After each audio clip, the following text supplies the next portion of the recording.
Zato, ker še nismo vseh dejstev ugotovili. Ampak zamrznili ste nekako postopke privatizacije? Kaj me sprašujete? Za Za privatizacijo sem povedal, da bo povedala predsednica vlade. Vi ste me vprašali za Helios, sem povedal naslednji teden, ko bodo vsa dejstva relevantno ugotovljena, bomo dali tudi sporočilo javnosti. Me zanima, če imate biti dokumente, ki jih imamo mi o Heliosu. Ne vem, kakšne dokumente imate vi. Kakšne imate pa vi? Mi imamo dokumentov kar nekaj, jih še zbiramo in bomo naredili ministrstvo dela pravno oceno. In ko bo pravna ocena pri meni na mizi, bomo naslednji teden poklicali lastnike Heliosa nove, bomo z njimi izmenjali poglede, potem se bomo pa odločili. Ste bili povabljeni na sestanek sindikatov z predstavniki Heliosa? Ne. Pa bi se ga udeležili, če bi? Če bi bili povabljeni, ne vem, kaj je tema sestanka, ampak mislim, da lastnik mora urejati vprašanje socialnega miru znotraj podjetja. To je njegova velika odgovornost in tukaj mislim, da je določen spodrsljaj v tem postopku narejen in da so podsunili to komponento. Ampak vaše mnenje, gospod minister, predsednica vlade je povedala svoje, ste gospodarski minister, še vedno opravljate te posle.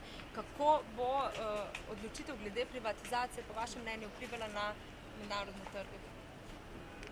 Vlada ni nič ustavila procesa privatizacije. Vlada je ocenila, da so te zadeve zdaj preveč odprte oziroma preveč spolitizirane v predvolilnem času in da bo in določen time-out pri sprejemanju odločitev. To pa ne pomeni, da se postopki ustavljajo. Zato, ker predvolilni čas praktično ustvarja velike pritiske na vse, ki so v teh procesih udeleženi, vključno z nami kot člani vlade. Vi se stalno se visoka pričakovanja javnosti pojavljajo do vlade, ki pa po teh vprašanjih direktnih pristojnosti nima več, ker jih je po zakonu dala tistim, ki te postopke vodijo.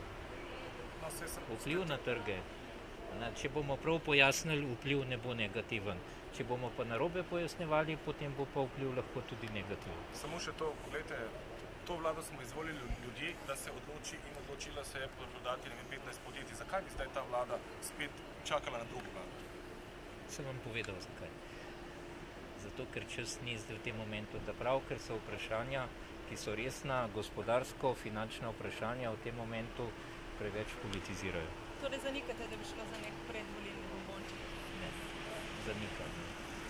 Ste zadovoljni? S pojasnili, no, hvala lepa. Če boste imeli šanso po volitvah, če boste vodil vlade, boste imeli možnost, boste vstavo preprečil postopke privatizacije teh 15 in drugih podjetij? Poglejte, če bomo imeli socialni demokrati možnost, bo takoj prišlo do zelo jasnih usmeritev, ki morajo biti usmeritve, ki so sprejete v državnem zboru, torej treba dati državnemu zboru usmeritve, če dovolite, da do konca povem, in to je usmeritev, da je pomemben kriterij, izrazito pomemben kriterij pri prodaji je pogled na delovna mesta, torej a se ohranijo delovna mesta ali se pridobijo kakšna nova delovna mesta. Boste bolj preprečevali prodajo?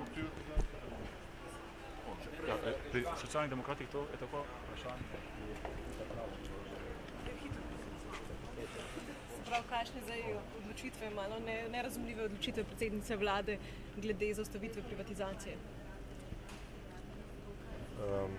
Jaz se skupaj vidim kot eno, bom rekel, navadno predvolilno histerijo, v katero je zapadla vlada in za katerega ne bilo nobenega pametnega niti razloga, še manj pa upravičila.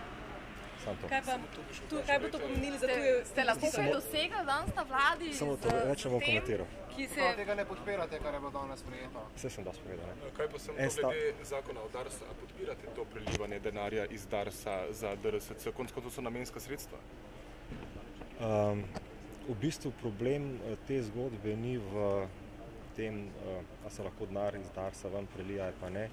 Problem je v tem, da na MZI-ju zmanjka denarja za koncesije, kar da za tekočo upravljanje cest, zagotavljanje varnosti in vse to, in ne za investicijske dejavnosti, kot se pravzaprav prikazuje. Tako da pravzaprav se ta namenski denar je dosti bolj omejen in se ga ne da za vse skupaj narediti, tako da bo treba najti drugačna vrsta rešitev. To bo torej denar od DARS-a, ki je dejansko namenjen za druge zadeve? Mislim, da bo treba najti eno drugačno rešitev, mi imamo čas do 15. julija, da poiščemo. Ne bo povezano z nami. Zakon ali ne? Treba spremeniti zakon ali ne? Zakon ni potreben, ker ima v bistvu MZP že dovolj zakonskih pooblastil, da lahko za ta isti investicijski namen uporablja ne samo za avtoceste, ampak tudi za navadne ceste. Ampak problem je, da namen, za katerega potrebuje, ni iz področja gradnje ali pa obnove, ampak čisto osnovnega vzdrževanja. Ali pričakujete prodajo Heliosa? Sem zaključen. Pričakujete zato kakšno ponudbo za aerodrom manj zaradi take današnje?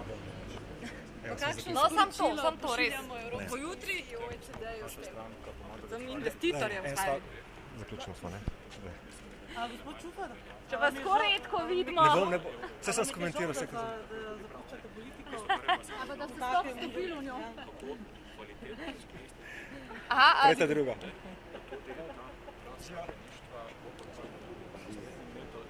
Naslednjih 2 letih za novo kohezijo, ki pa ima vrednost 3,3 milijarde evrov. In to je glavno vprašanje in tukaj vse na okoljskem delu ministrstva, ki ga jaz vodim, tukaj odgovor na to imamo. Dejali so tudi, da je problem z razpisi, da prihajajo tujci v Slovenijo graditi. Pač tega se v Avstriji ne vidi. Ja, zdaj stališča Evropske komisije imamo ravno obratni problem, da očita nam, da v bistvu imamo vsaj trg inženirskih storitev tako zaprt, da je to tudi en del teh razlogov, da so nam zaustavili izplačilo 180 milijonov.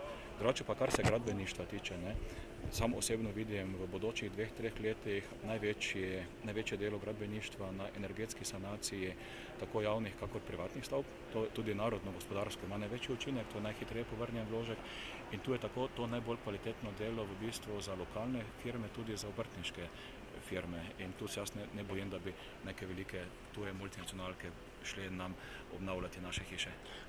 Jaz se opravičujem, ker smo malo skakali sem pa tja, če lahko samo še enkrat komentirate v bistvu to odločitev današnje vlade, pač da začasno zamrzne te postopke privatizacije do imenovanja nove vlade. Lahko komentiram še 2 druge stvari, ki sta bili za moje pojme še bolj pomembne. Danes je vlada sprejela posebno uredbo o slovenskem morskem ribištvu, ki je posledica mojega dogovora z Evropsko komisarko Marijo Damanaki in to je uredba, ki omogoča, da naslednji 2 leti, torej 14 in 15, ribičem, ki zaradi nedefinirane meje za Hrvaško ne morejo koristiti SOIP-a, da jim finančno pomagamo do $500 000 na leto. To je bil tudi dogovor z ribiči in to je ena taka zelo resni ukrep, s katerim pomagamo ohranjati slovensko ribištvo. Kot drugo je pa danes vlada tudi sprejela uredbo o varuhu teh poštenih razmerij v prehranski verigi. Vi poznate, da je bil sprejet zakon o kmetijstvu. Ta zakon je pomemben, ker med drugim definira nedovoljene prakse od trgovine do proizvajalcev in definira tudi maksimalne dovoljene plačilne roke, ki veljajo od 1.9. naprej. In zato današnjo uredbo smo dejansko pred implementacijo tega zakona, ki v vseh svojih členih začne veljati z 1.9. Na vladi pa je bilo tudi poročilo o prodaji Mercatorja. To poročilo nam je omogočilo, da smo opravili širšo razpravo, a se slovensko državno premoženje prodaja transparentno in strokovno. Po našem mnenju, torej po mnenju Socialnih demokratov, je kar nekaj indicev, da je premalo transparentnosti, premalo strokovnosti in to ali opazujemo sicer neke druge prodaje, ki pa so tudi pomembne, od prodaje Elana, kjer se je dopustilo finskemu špekulantu, da je prišel verjetno do poslovnih tajn Elana, do zgodbe okoli Heliosa, kjer vidite, da obstaja javni spor med gospodarsko družbo in pristojnim ministrom. Govori se tudi o nekih vloženih tožbah. Potem, če pogledamo zadnje dogajanje okoli Mercatorja, kjer se javno pogovarjate predsednica vlade, ki zastopa operativno interese države in šef banke, ki je državna in se javno pogovarja preko medijev z predsednico vlade. Kot četrto pa smo danes tudi bilo postavljeno vprašanje, kako je zdaj za temi roki za prodajo letališča Ljubljana. Namreč je kar nekaj informacij, da so prišle prošnje, da se rok podaljša, zato da je prišle bolj kvalitetne ponudbe in po nam znanih podatkih enostavno to ni bilo narejeno. Vse to govori o tem, da ni nujno, da se stvari vodijo profesionalno in transparentno, zato so današnji sklepi vlade čisto pravi sklepi. Mislite, da bo to preprečilo špekulativni kapital oziroma, kot je rekla predsednica vlade, neke sklade, ki pač imajo neke drugačne interese? Poglejte, večja transparentnost postopkov in to, da če se kje postopki izpeljejo netransparentno, da se pa potem država to pogleda in če ugotovi netransparentnosti, škodljivosti ali pa kršenja zakonodaje tudi odločno ukrepa, eno in drugo omogoči, da bo manj teh težav, ki jih očitno sedaj imamo. Je bila vlada pri odločitvi glede privatizacije enotna? Ne. Kdo je glasoval proti? To pa morajo povedati na same vlade. Mogoče še to, gospod minister, potem vi ste vsi skozi nasprotovali prodaji Mercatorja, zdaj so pod takimi pogoji, ampak zdaj v času predvolilne kampanje ste pa zelo glasni. Kot rekli ste, če se ne motim, pred par dnevi vlada mora vendarle nekaj narediti, ampak zakaj niste prej? Imeli ste škarje in platno očitno v neki meri v rokah, takšno kot danes? To je pomembno vprašanje, samo ni to vprašanje za mene. Ne? Jaz sem to pogosto tudi zadnje mesece spraševal, zakaj je to tema, o kateri se javno oglaša samo v bistvu predstavnik Socialnih demokratov in naša stranka, torej ESD, in zakaj pa so sedaj vsi tisti, ki so bili prejšnje mesece vljudno tiho, zakaj so pa sedaj 2 ali 3 tedne pred volitvami tudi ti ljudje postali glasni. Torej stališče do privatizacije, stališče do pomembnosti strateških firm, to ne more biti stališča, ki stranke prilagajajo nekaj tednov pred volitvami, to ali imaš takšno stališče, v resnici ali ga pa nimaš. Ne?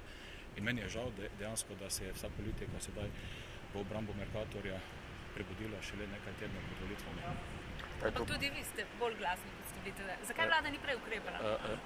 Jaz enako govorim, pa enako glasen sem zadnjih 5 let. Res pa je, da v bistvu govorim, če se me posluša, ne? Če se me ne posluša, pa ne govorim in sedaj je postala pač Mercator top tema, o kateri se govori. Pa še enkrat moram vprašati, ne, vse zakaj. Mislim, je prav, da tudi sedaj razumejo, da ima Slovenija tudi strateške interese. Ampak je dobro, da razumejo več čas, tako ne samo takrat, ko so bili tve. Je predsednica vlade tista, ki je po vašem mnenju spremenila stališče glede privatizacije vmes? Zdaj pogledajte, jaz sem minister v vladi, ki odhaja, ne bi bilo korektno, da bi komentiral stališče drugih ministrov v predsednici vlade. Še eno vprašanje, če smem, sicer je to verjetno bolj za gospoda Čufara, ampak vendarle ste minister. Kakšno stanje proračunsko bo dobila vlada, ki bo recimo septembra, konec avgusta sedla v te prostore? Bo dovolj denarja za šolstvo, zdravstvo, pravosodje, za posod tanke škripa?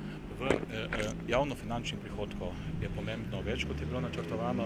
Če pogledamo samo primerjavo z lanskim letom, je javnofinančnih prihodkov v 5 mesecih za vse 3 blagajne, poleg proračuna še zdravstvena blagajna in pokojninska je za, mislim, da 485 milijonov evrov več. Tako da denarja na računih bo več, kakor se je načrtovalo. Po načrtovani dinamiki pa stroškov, torej po proračunu in odhodkih proračuna, pa seveda sedaj se vidi, da škriplje, najbolj škripljeno pri ministru Omerzelu, ker so se ugotovili, da so velike potrebe, zakonske potrebe pri vzdrževanju cest, pa še marsikje drugje. Minister, njegova razlaga je, da so te luknje zato, ker je pri sestavljanju proračuna dobil zagotovila finančnega ministrstva, da se bodo tekom letošnjega leta, če so potencialni manjki, skušali izravnati in to se sedaj mora izravnati. Jaz ne predstavljam v bistvu, da se vsaj to investicijsko vzdrževanje prometne infrastrukture zaustavi, zato ker to ogroža nas, ki smo vsi bolj ali manj tudi vozniki. Če vas prav razumem, je bil slab načrt? Jaz bi takole povedal, ne. Minister Omerzel, kakor vsi ostali ministri, jasno smo dobili neke kvote. Vse kvot si ne določimo sami ministri, ampak jih dobimo od finančnega ministrstva in minister Omerzel je očitno zadosti zaupal zagotovilom finančnega ministrstva, da ni vztrajal na drugačnih kvotah. Zdaj, kdo pa je kriv, ali minister, ki je zaupal, ali nekdo drug, ki očitno besed ni uresničil, pa moramo sami presoditi. Bo potreben rebalans torej prihodnja vlada?